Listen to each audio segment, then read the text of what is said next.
Yesterday, friend of the show, Capital FM host Chris Stark revealed his secret battle with testicular cancer in a moving post on Instagram. He said he wanted to share the news because, in his words, he felt like an idiot for not spotting the signs earlier on. His post has opened up a conversation about checking yourself regularly. We're obviously sending all our love and support to Chris and all of his family. But it was after checking herself that 57-year-old Nicola Deadman was diagnosed with breast cancer, meaning she needed a single mastectomy.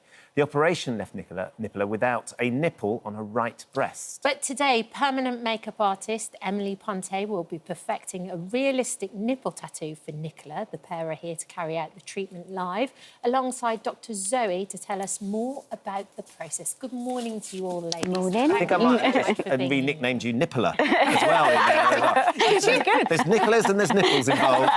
It's going to be quite a morning. Yeah, it is.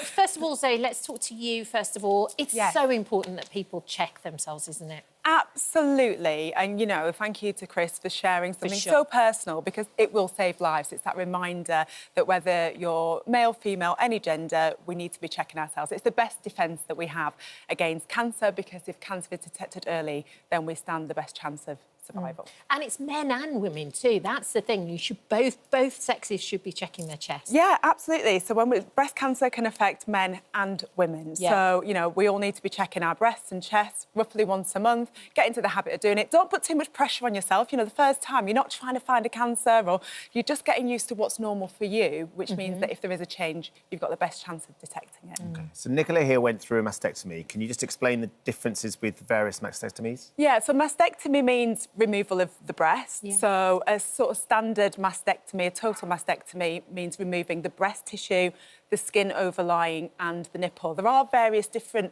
variations. Sometimes you can have a nipple-sparing mastectomy, where the nipple remains, or a skin-sparing, especially people who are having prophylactic mastectomy, so people who are at high risk of getting breast cancer but don't have it, who can have a reconstruction immediately, then that might be offered. Sometimes people need a more radical mastectomy, which can even mean removing the muscles underlying the breast tissue. But in most cases, for people who are being treated for breast cancer, like Nicola, the nipple would be removed and can be reconstructed at a later date after all the treatment's completed and the breast has been reconstructed. Right. So, Nicola, thank you so much for being here today. You're welcome. Thank you very much. You look so beautiful and glowing with health.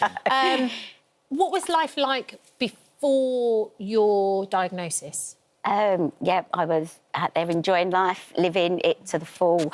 Yeah, just having fun. Yeah. And then what happened? How did you find out about it? Because it was actually you that discovered it. Yeah. Wasn't it? Well, I'd had a check-up in March, had a mammogram and an ultrasound and got the all clear. Then come September, I just noticed this side, the nipple was sinking in. Right. And I thought, first of all, given like my age, I thought, oh, is it something to do with the menopause? So I left it a week and it happens again. So that's when then I made the phone call, and it was the correct phone call. Yeah. And you went and you got that diagnosis and you found out that it was cancerous. How did you feel when that suddenly became apparent, Nicola? It was a shock, but I'm under the Royal Marsden in South Kent, who are absolutely amazing. So I knew straight away I was in the safest hands ever, and that they said this is treatable and curable. So once I knew that, it was like, OK, let's get this show on the road. Let's sort out this little problem and get it gone. I love your positive attitude. It's literally like, let's sort out this little problem. Let's just deal with it. So what was the course of treatment? So first of all, you had an operation. Yeah. Then what happened? So I had the mastectomy in December 2023 with instant reconstruction, and I had the Dieppe flap, so it's where they took my stomach muscles and stomach skin and rebuilt me. Right. And then where they'd removed 6 lymph nodes, unfortunately, it was in all 6 lymph nodes. So straight away they said, well, you've got to have chemo. So I had, in the February, 8 rounds of chemo, which took me up to June. Yeah. Because it had been in the lymph nodes, they then wanted to do the axillary clearance and remove the rest of my lymph nodes. So I had that the 10th of July, and then the 19th of August, I started radiotherapy, and I had 15 rounds of radiotherapy to the 6th of September, and then I went back to work on the 16th of September. Wow. She's a hero. Just get on with it. She's a hero, and gladiator. how have you been since then? What's been that process like? to be honest, if you probably ask my friends, I've not really changed. I'm still go out and party and still enjoy life, and even more so now.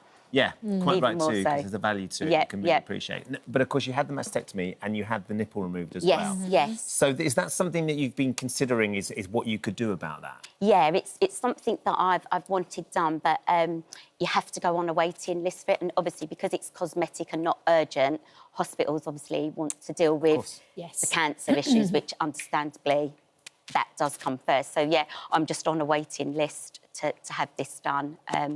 And I've got this opportunity to get it done today. Right, and the person doing that is Emily. Good morning. Morning, Emily. Emily. Morning. So tell us a little bit about the procedure and what exactly you're going to be doing. So the procedure is like a realistic tattoo. Right.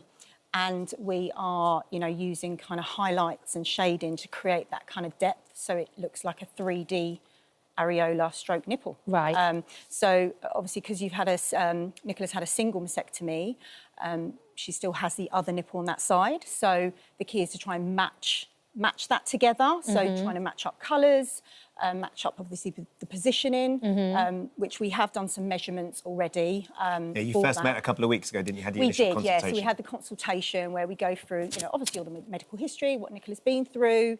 Again, you said positive, that she's just amazing. Brimming with it. If you could bottle your positivity, that's what you want to do. So we went through the consultation, and that's when I was going through, just getting those rough measurements just to see how, and then going through colours and things, so I know kind of what I'm going to be using on her. And that's usually what the consultation process is. And Nicola, as Emily said, it's important that we kind of match both breasts up. So you're okay with this I'm really this morning? happy. I can't wait for it to get done. You're very comfortable to do it live on television. Yes. I mean, doing this, Nicola, is an extraordinary thing for you to share, and hopefully will make everybody else at home, sitting at home, feel sort of more empowered to feel like they could have it done as well. That's what I'm hoping. I think there's still so much stigma around breasts, isn't there? But they're a part of our bodies, and we are going to... Nicola's, very brave. We're going to see the reconstructed breast and briefly see Nicola's other breast today as well, so that people can understand. Okay. Well, Emily, if you'd like to get started, and Nicola... Yeah, so we're going to show just what we've done just so far. So obviously this is the breast that we're going to be working on. And so as you can see here, this is obviously where she's had the operation, the DF flap. This is just a little mock-up. Obviously, it's not going to look like that when it's finished. That's just purely like a guide. And then obviously we are just going to show the other side just quickly, just so you can kind of see. Now, Nicola's other breast is actually quite pale. So what we may do is actually match up a little bit that colour. So although I want to match that up, I feel like this needs a little bit of additional colour as well, just to kind of get it as close as possible. So you will add colour to the right breast to match... Sorry, the left breast to match the right breast? Yes. OK. Yes. So I will do this first, and I'll work with some kind of light sort of pinks and, get that initial template on. And then, obviously, we will then match up to the other side. OK. So that's kind of... And in terms of, we were talking permanent tattoo, this isn't like a tattoo if you're going to go to a tattoo parlour, is it? What's the sort of the scenario and the pain? It's not. It's very similar. I feel like there's a misconception in the industry that we do permanent makeup, stroke semi-permanent makeup, and tattooing is different. It's pretty much the same. We use tattoo pens, the exact same. We use the pigments the same. There's different variations of pigments and inks that you can use. Tattooists might call it slightly differently. But when it comes to putting it into the skin, the depth is the same. So it's a tattoo. It's a cosmetic tattoo. Tattoos tend to hurt, though. Yes, I was just about to ask that question. I don't have a tattoo, but one of my friends that have had them say that they aren't comfortable things to go through. Again, it depends on the technician. It depends on how they work, on how superficial the work, or how... I'm quite a light-handed worker, so I tend to work quite light, but just add layers over time. Also, when we're dealing with a mastectomy, you'll find that tissue is numb. You don't feel nothing. So she may feel a little bit on the other side, but we're not going to do much on the other side, because we're just going to add a little bit to the areola area. And I work very lightly, so it's actually not really painful at all. But this side, she shouldn't feel anything. And what's the response normally like from women after you do this? Yeah, I mean, obviously it's very mixed, but... It's an emotional journey. I think from my point of view, I just feel honoured to be able to give back and you'll make me cry and to be able to just almost be that end part of their journey, because I think they've been through so much and it obviously has been such an emotional ride. So, yeah. Should we get started? Yeah, let's do it. Let's do it. Otherwise, you're just going to be weeping women around If you introduce a little bit of pain, then it might stop everyone crying. I cry when I see people cry, so... If you want to sit back... yes, so we're going to take this one off because we have a disposable gown. Yes. So when I'm working, because we're doing, obviously, tattooing, we're piercing the skin. So I'm going to pop this somewhere. Here, thank you. Yeah. Right then, Nicola. Yeah, good. OK, so obviously I'm going to start on this side. We've got our measurements already. Yeah. So it's really a case of just kind of reinforcing some of those areas, just to give me a bit more of a template. I change needles. I do, various different techniques throughout my... Oh, it's incredible that you can do this, though. Absolutely incredible. OK, so... So I imagine that you've seen a fair few sort of reconstructions like this and bits and pieces, so you'll have seen the difference that it makes to the patient as well. Yeah, absolutely. And I think, as Emily was saying, it really is that final stage in the journey, because often women will have the breast reconstructed and it's even if the NHS service is operating perfectly and they don't have to wait, women will still wait at least 3 months, usually more like 6 months before they have the breast reconstruction. That's because once the breast is reconstructed, over the next few months, it will settle into its final position. So in order to work out the correct placement for the nipple, so it really is that kind of final bit of the journey before they then go and, get on with their new life. But it also must make the biggest kind of mental difference to them as well, because it's never just about the physical, it's never just about the outward appearance. 100%, the quality of life, and, we're still quite... There's more to be done, because I think when it comes to supporting women on that journey, particularly, women of colour, when it comes to ensuring that another thing you can get a silicone nipple that can be glued into place. They last about 3 months, but, we're now on the cusp of making sure that there's a full range of skin tones, etc. So, Emily, just sort of explain what it is that you're doing. So here I'm doing, obviously, where I've got my template with the pencil in. Now I just want to reinforce that very gently, so it's just getting that little template in. Like I say, at the end, it's not going to look flat. Yes. Afterwards, I am going to be starting to use some shading and highlights throughout to create that kind of depth and 3D appearance. Yeah. So I just go very lightly just to check. So you can see already I've got like a template in there. So I've got really lightly. How do you feel, Nicola? Fine. Yeah. Can't feel a thing. You can't feel anything at all? Excellent. So can't feel a thing. We're going to let you guys carry on, let you work a little bit of magic, and we'll check back in with you later. Amazing. Thank you. Thank you. You're amazing, Nicola. Yeah, you are. Thank you, Zoe. Thank you. Earlier, we met 57-year-old cancer survivor Nicola, who this morning has had a nipple reconstruction tattoo by expert Emily Ponte. Yeah, Dr. Zoe's alongside Emily and Nicola. So it was more or less over an hour you've been having the procedure done. You just got to have a good look at it downstairs. This is the moment that sort of you were able to really examine, Nicola, how the tattoo's looking. Let's just see this. Go for it. Oh, wow. That's looking human again. What do you think of the colour? Oh, bless you. You've been so courageous and brave, Nicola. Testament to your energy and who you are in life is about living, and you were very honest about being able to share this experience. Yeah. I mean, I'm sure you want to have a proper look at it as well, but how has it been for you and how do you feel about it? I can't thank her enough for what she's done. It's actually been a pleasure. It's just, I didn't feel anything when she was doing it. It's like, I was having a little lay down, basically. Not quite the same as usual lay down, for live telly. Emily, there's a moment there, though, when you heard Nicola say, it looks human. That's such an important sort of bit of credit and sort of identifying the reality of that for... It's just, it's such, like I say, it's such a humbling process that we go through, and it is emotional because it's that final stage, when they've been through so much, and then to kind of get that final...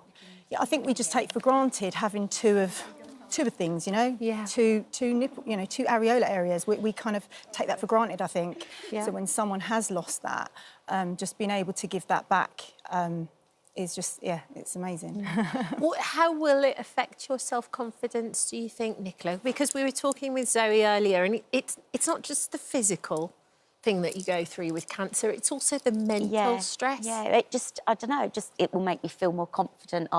You know, I can't describe it. Like I said, it just makes me feel human again. I've got my body back. Yeah. Zoe, what should people be doing to make sure that they're checking themselves? Yeah, I mean, the advice is to check roughly once a month. Nicola wanted me to mention she didn't have a lump, she had a lobular breast cancer, which usually doesn't cause a lump. So it's not just lumps you're looking for, it's any changes to the skin, to the nipple, any puckering in of the skin or the nipple, which is what Nicola had, or any changes to the size or shape of the breast. And both men and women need to be checking. I think people often get bogged down with how do you check? What's the correct technique? How do you do it? Do you know what? Doesn't matter as long as you're doing it in a way that you're checking the entire breast. So you can do something called a spiral technique, start in the middle, around the nipple, and feel all the area all the way around in circles, including the top bit of the chest, just up above the collarbone and the armpit. For men, it might be easier to, I call it the lawnmower technique, make sure you do all that area. If you have larger breasts, imagine your breast in 4 quarters, that can make it easier. And Dr. Sarah's got a tutorial on the This Morning app where she demonstrates how to do that with larger breasts. And I think with men or with women, it's also just to be vigilant. Be vigilant of changes, because that's what you really notice. Any changes that you see, any changes that you feel, don't just put it to the back of your mind, go and see a doctor. And I think if it's not normal for you, then go and get it checked out.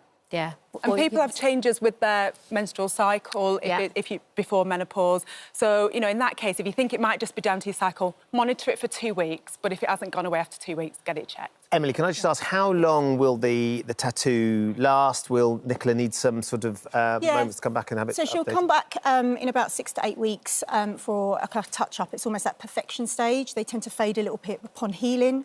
Obviously, when you have had a mastectomy, you're dealing with scar tissue. So scar tissue can be quite unpredictable as well. It's obviously a little bit more tender, more sensitive, a little bit tougher to work on. So you might find a little bit more fade in, so that second stage. And then after that, you're looking at, it lasts for years. It's in the skin kind of relatively indefinitely, but it will just fade over time. So, you know, anything between 2 to kind of 5 years is you'd come back for a touch-up. So it's very much a personal thing, and as you know, how it might be they want to come back and get them a bit darker, or but I just wanted to highlight that it's just kind of almost raising awareness for this service as well. I think I'm really shocked at the amount of people that come into my clinic that do not know that this is available. And myself, as well as lots of amazing artists up and down the country, do offer this for free. We do monthly free clinics, and just want people to reach out, really, because it's, you know, it does build up that confidence. So, and the difference that's made, you can already see it in you there, and we haven't Nicola. actually finished it either. You've not quite finished. There's more to do. Not quite finished it. It's kind of, you know, we want to get a little bit more in there, but yeah. It's been lovely to have you sparkling on the sofa. An amazing teteamwork of ladies, right? Collection of ladies and right there on the sofa. I christened you Nicola this morning as well. Yeah, you have to rename me. I like it. Thank you for visiting our This Morning YouTube channel. We upload tons of new content every single day. So hit the subscribe button, like all the videos, and don't miss out. We'll see you in the morning.